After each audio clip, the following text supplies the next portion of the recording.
안녕하세요. 나타샤의 책 여행입니다. 책 읽기 편안한 시간 보내고 계시죠? 중국이 낳은 세계적인 대문호인 루신 소설 전집을 소개하겠습니다.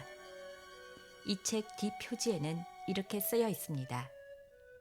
이 책은 루신이 일생 동안 발표한 소설들을 엮은 소설집 납함, 방황, 고사신편 등 3권에 수록된 33편을 번역한 완역본이다. 그의 소설은 중국이 봉건주의 사회에서 벗어나기 위해 진통하던 과도기에 중국인들이 체험하였던 고통과 혼란과 방황을 주제로 하고 있다. 2000년간 쌓이고 쌓여왔던 전통 사회의 거대한 탑이 붕괴되는 현상은 중국인들로서는 실로 상상하기 어려운 경험이었을 것이다. 루시는 봉건주의라는 전통 사회의 미망에 빠져 있는 국민들을 문학 작품을 통해 계몽하여 봉건윤리라는 미신에서 벗어나게 하는데 앞장서서 중국의 근대화에 공헌했다. 그의 대표작 악큐정전이 신문에 연재되었을 당시 중국의 많은 지식인 독자들이 마치 자신들의 심장을 향해 비수가 날아오는 것을 보듯이 전율했다고 평한다. 루시는 문학의 위대함을 국민들에게 일깨워 주었으며 그의 문학 사상의 위대함 또한 이것에 있다고 하겠다. 이 책은 김시준 선생님이 옮기셨고 을류 출판사에서 출간했습니다. 저는 제1소설집 납함에 수록된 쿵이지를 읽어보겠습니다. 쿵이지는 1919년 4월 신청년에 발표한 것으로 봉건시대 과거라는 관리 등용 시험을 위해 공부하던 선비가 중도에 몰락하여 끝내는 자신의 생계조차 영위할 수 없는 폐인이 되어 시골 마을의 웃음거리가 되는 광경을 순진무구한 소년의 눈을 통하여 조명하고 있습니다. 쿵이지. 루진의 술집 구조는 다른 고장과는 다르다.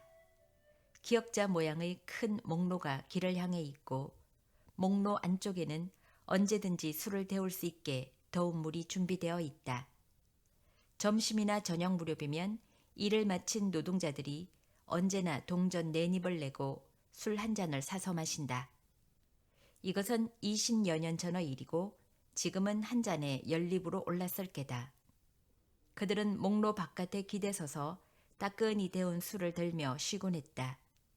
한 입 정도를 더 쓰면 짭짤하게 졸인 죽순이나 회양두 한 접시를 사서 술 안주로 삼을 수 있다. 10립을 내면 고기 요리 같은 것도 살 수 있지만 이곳에 오는 손님들은 거의가 노동자들이어서 그렇게 호사스럽지 못했다. 다만 장삼을 입은 손님들만이 가게 안쪽의 방 안으로 거들먹거리며 들어가 술과 요리를 시켜 천천히 편히 앉아 마셨다. 나는 12살 때부터 마을 어귀에 있는 함영주점에서 사한 노릇을 했다. 주인은 내 몰골이 너무 바보스럽게 생겨서 장삼 입은 고객들 시중들지는 못할 것 같으니 밖에서 심부름이나 하라고 일렀다. 밖의 노동자 손님들과는 비록 이야기하기는 수월했지만 이러쿵저러쿵 까닭없이 귀찮게 구는 사람이 적지 않았다. 그들은 곧잘 술독에서 황주를 퍼내는 것을 자기 눈으로 확인하려 하고 술병 밑바닥에 물이 있나 없나를 살피고 또 술병을 더운 물에 담그는 데까지 자기 눈으로 확인한 후에야 겨우 안심을 하곤 했다.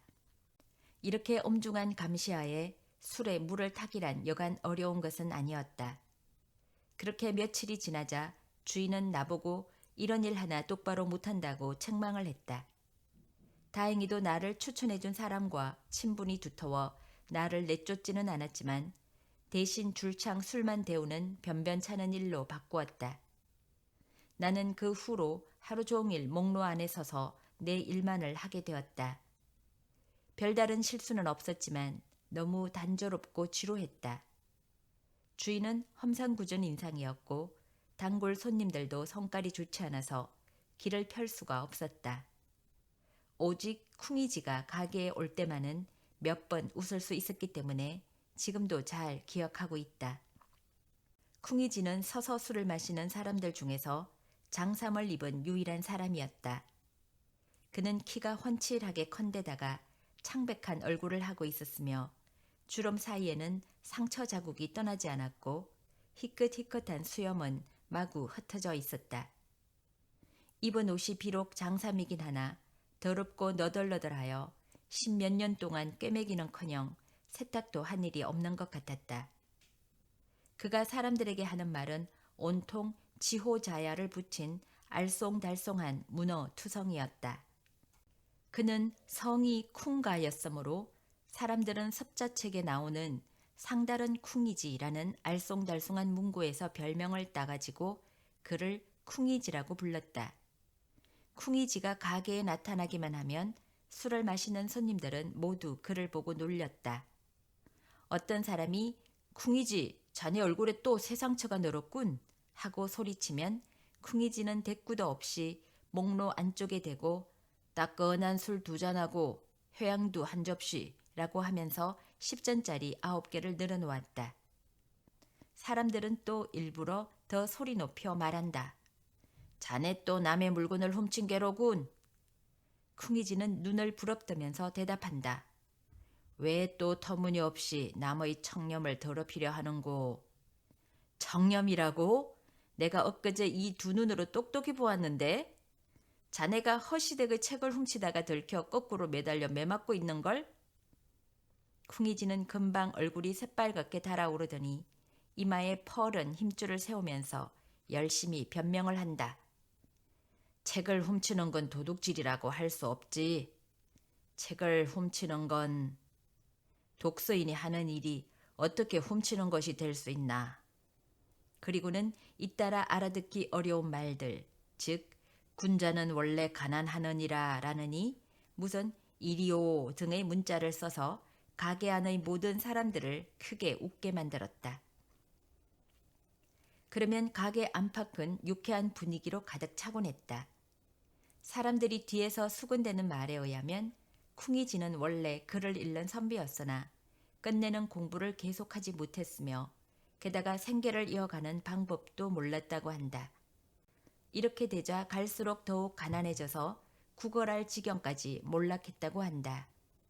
다행히 붓글씨는 잘 썼기 때문에 남에게 책을 베껴주는 것으로 겨우 입에 풀칠이나 했다. 그러나 유감스럽게도 그는 술 마시기 좋아하고 일하기를 싫어하는 나쁜 버릇이 있었다. 앉아서 일한 지 며칠 못 가서 사람과 책, 종이, 붓, 벼루까지 일제히 행방불명이 되어버리곤 하였다. 이 같은 일이 몇 번 거듭되자 그에게 책을 베껴달라고 부탁하는 사람조차 없게 되었다. 쿵이지는 어떻게 하다 보니 도둑질을 하지 않을 수 없게 되었다. 하지만 우리 가게에서 그의 품행은 다른 어떤 사람보다도 훌륭했으니 이태껏 한 번도 외상을 미룬 적이 없었다. 비록 이따금 현금이 없어 얼마 동안 칠판에 이름이 적히는 일은 있었지만 반드시 한 달을 넘기지 않고 깨끗이 갚아서 칠판 위에 적힌 쿵이지란 이름이 지어지는 것이었다. 쿵이지가 술을 반잔쯤 마시고 나니 새빨개졌던 얼굴빛이 점차 제 얼굴로 돌아왔다. 그러자 옆 사람이 또 물어댄다. 쿵이지, 자네 정말 글을 아나? 쿵이지는 이렇게 묻는 사람의 얼굴을 빤히 쳐다보면서 변명하기조차 귀찮다는 표정을 짓는다. 그들은 계속해서 묻는다. 자네는 어째서 반쪽짜리 수제도 따내지 못했지? 쿵이지는 곧바로 당혹스럽고 불안한 표정을 지으며 얼굴에 우울한 빛을 들이운 채 입속으로 무엇라고 중얼거렸는데 이번엔 온통 지호자야가 붙은 문자로 조금도 알아들을 수가 없었다. 그럴 때면 모두들 껄껄대고 웃었고 가게 안팎에 유쾌한 분위기가 가득 차는 것이었다. 이런 때에는 나도 따라 웃을 수 있었으며 주인도 결코 나무라지 않았다. 뿐만 아니라 주인까지도 쿵이지를 보면 매번 그런 말을 걸어 사람들을 웃게 했다. 쿵이지는 스스로 그들과는 이야기 상대가 되지 않는다는 것을 알고는 아이들에게 말을 걸 수밖에 없었다. 한 번은 그가 내게 물었다. 너 글을 배운 일이 있니? 내가 고개를 약간 끄덕이자 그는 글을 배웠다고? 그럼 내가 너를 시험해 보아야겠다. 회양두의 회자는 어떻게 쓰지? 하고 물었다. 나는 거지나 다름없는 사람이 날 시험할 자격이나 있어? 라는 생각이 들어 고개를 돌리고 상대하지 않았다. 쿵이지는 한참 기다리더니 간곡하게 말했다. 쓸 줄 모르나 보지? 내 가르쳐 줄 테니 외워라. 이런 글자는 외워둬야 한다. 앞으로 가게 주인이 되면 장부를 쓸 때 필요할 테니까. 나는 속으로 나와 주인의 계급은 아직 까마득할 뿐 아니라 우리 주인은 여태껏 회양두를 장부에 올려본 적이 없다는 생각을 하고는 우습기도 하고 귀찮기도 해서 건성으로 대답했다. 누가 당신대로 가르쳐 달랬어요? 초두 밑에 돌아올 해자가 아니에요? 쿵이지는 몹시 기쁜 듯 두 손가락의 긴 손톱으로 목로를 두드리고 고개를 끄덕이며 말하는 것이었다. 그래 맞았다. 그 회자 쓰는 법이 4가지가 있는데 너 알고 있니? 나는 더욱 참을 수 없어 입을 삐죽 내밀고 멀리 가버렸다. 쿵이지는 막 손톱에 술을 적셔서 목로 위에 글자를 써려던 참이었는데 내가 전혀 성의를 보이지 않자 후 한숨을 내쉬며 몹시 유감스럽다는 듯한 표정을 지었다. 몇 번인가는 이웃의 아이들이 웃음소리를 듣고 왁자지껄 달려와서 쿵이지를 둘러쌌다. 그는 아이들에게 회양두를 먹으라고 한 아이에게 1개씩 나누어 주었다. 하지만 아이들은 콩을 먹고 나서도 여전히 가지 않고 모두가 접시만 바라보는 것이었다. 쿵이지는 당황해서 5손가락을 펴서 접시를 가리고는 허리를 굽히면서 말했다. 이제 없어. 난 이제 별로 남은 게 없다구. 그는 몸을 똑바로 일으켜 다시 콩을 흘긋 보고는 고개를 절레절레 저으며 혼자 말했다. 많지 않도다. 많지 않도다. 많다고? 많지 않으니라. 그러자 한 무리의 아이들은 모두 웃으며 흩어져 갔다. 쿵이지는 이처럼 사람들을 유쾌하게 했다. 하지만 그가 없어도 다른 사람들은 별일 없이 그저 그렇게 지냈다. 아마 추석을 2, 3일 앞둔 어느 날이었던 것 같다. 천천히 장부를 결산하고 있던 주인이 칠판을 내리면서 문득 말했다. 쿵이지가 오랫동안 오지 않았었군. 아직 19입이나 외상이 남았는데. 나는 비로소 그가 꽤 오랫동안 오지 않았다는 것을 깨달았다. 술을 마시던 손님 한 사람이 주인의 말을 받았다.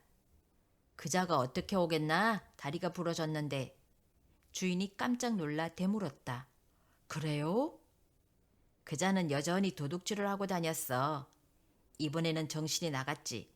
띵거인 댁으로 물건을 훔치러 들어가다니. 그 집의 물건을 제가 감히 훔쳐낼 수 있을 것 같아? 그래서 어떻게 되었대요? 어찌 되었냐고? 자백스를 쏘고 나서 얻어맞았지. 오밤중까지 얻어맞아 정강이까지 부러졌다더군. 그래서요? 그래서 정강이가 부러졌다니까? 정강이가 부러져서 어떻게 됐어? 어찌 되었는지 그걸 누가 아나? 아마 죽었을 거야. 주인도 그 이상은 묻지 않고 다시 천천히 장부를 정리해 갔다. 추석이 지나자 가을바람이 하루하루 차가워졌다. 초겨울이 가까이 다가오고 있었다. 나는 하루 종일 하룻가에 있어도 섬조구리를 입어야 했다. 어느 날 오후 손님이 한 사람도 없어서 눈을 감고 앉아 쉬고 있는데 갑자기 술 한 잔 데워줘 하는 소리가 들렸다. 몹시 낮았지만 귀에 익은 음성이었다. 눈을 떠보니 사람이라고는 아무도 없었다. 일어나 밖을 내다보니 바로 그 쿵이지가 목로 아래에서 문턱을 마주하고 앉아 있었다. 그의 얼굴은 거무죽죽하고 야위어 이미 꼴이 말이 아니었다. 떨어진 겹옷을 입고 책상 다리를 했는데 그 아래에 거적을 깔았고 그것을 새끼줄로 묶어 어깨에 메고 있었다. 나를 보자 그는 또 말했다. 술 한 잔 데워줘. 주인이 머리를 내밀고 말했다. 쿵이지인가? 자네 아직 19입이나 외상이 남았어. 쿵이지는 의기소침한 표정으로 고개를 들며 말했다. 그건 이 다음에 갚겠소. 오늘은 현금이요. 술은 좋은 걸로 주시오. 주인은 평소에 그랬듯이 웃으면서 그에게 말했다. 쿵이지, 자네 또 도둑질을 했군. 하지만 그도 이번에는 별로 변명하지 않고 그저 한마디만 했다. 놀리지 마시오. 놀리다니 도둑질을 하지 않았다면 왜 다리가 부러졌지? 쿵이지는 낮은 소리로 말하는 것이었다. 넘어져서 부러졌어. 넘어져서. 그의 눈빛은 더 이상 캐묻지 말라고 주인에게 애원하는 듯했다. 그때 이미 몇 사람이 모여들어 주인과 함께 웃고 있었다. 나는 술을 데워 들고 나가 문지방 위에 놓았다. 그는 헤어진 옷 주머니에서 동전 4개를 꺼내어 내 손에 얹어 주었다. 그의 손은 온통 흙투성이었다. 알고 보니 그는 그 손으로 땅을 짚고 기어온 것이었다. 잠시 후 그는 술을 다 마시고 나자 사람들이 웃고 짓거리는 속에서 앉은 채 그 손으로 엉금엉금 기어갔다. 그 뒤로 오랫동안 다시는 쿵이지를 보지 못했다. 연말이 되자 주인은 칠판을 내리면서 말했다. 쿵이지는 아직 19입 외상이 남아있어. 그 다음에 단오줄이 되자 또 말했다. 쿵이지는 아직 19입 외상이 남아있군. 하지만 그해 추석에는 아무 말이 없었다. 연말이 되어서도 그의 모습을 보지 못했다. 나는 지금까지도 끝내 그를 못 보았다. 쿵이지는 아마 틀림없이 죽었을 것이다. 1919년 3월.